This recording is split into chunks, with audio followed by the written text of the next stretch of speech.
Hey, this is vaultboy, and I'm stoked to finally be coming to Australia for the first time this June. If you don't know who I am, though, allow me to introduce myself. Everything sucks. Just kidding. Everything is great.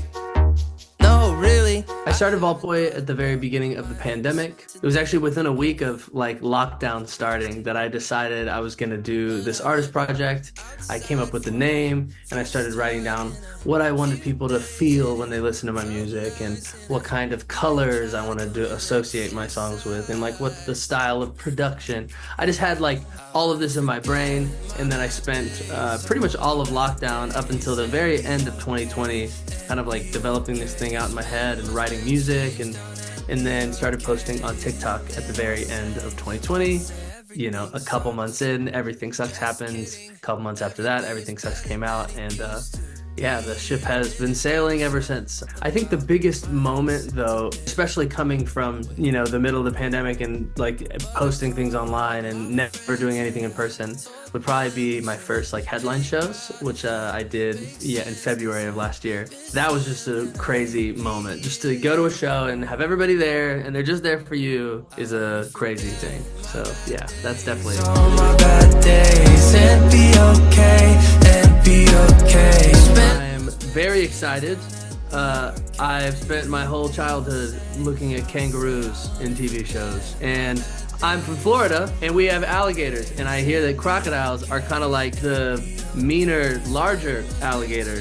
So excited to hopefully not see one, but also maybe we'll see how it goes. Other than that, I'm just really trying to hang out and have a good time, and hang out with some fans of the shows, and yeah, just chill.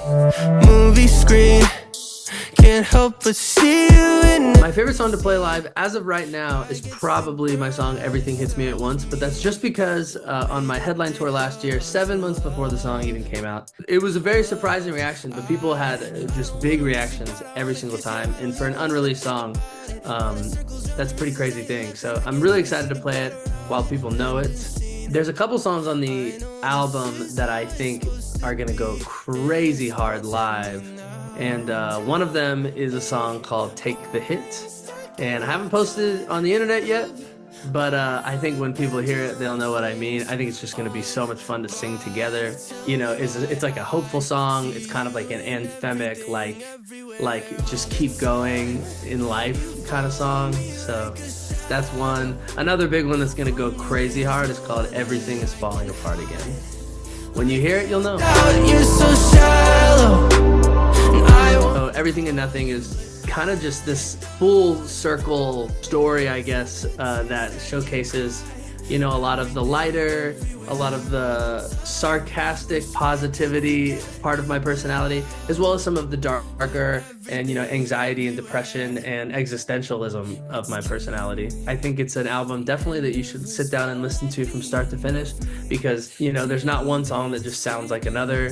And each of them, have their own merits and their own, story. And even some of the happier ones, I don't know if people will necessarily pick it up on first listen, but they almost have a Truman Show-esque type of energy, and I like that. I feel like when I write music, sometimes I'm showcasing things in that way. It's almost in this fake world that doesn't exist, but it exists in my brain, and hopefully, people listening through it all will get a glimpse of it. But tell me why I see you. I'm gonna say Beethoven.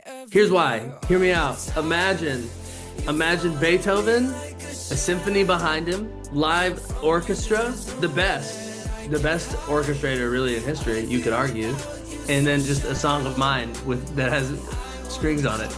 It would be crazy. You can't tell me it wouldn't be. You can't. So Beethoven.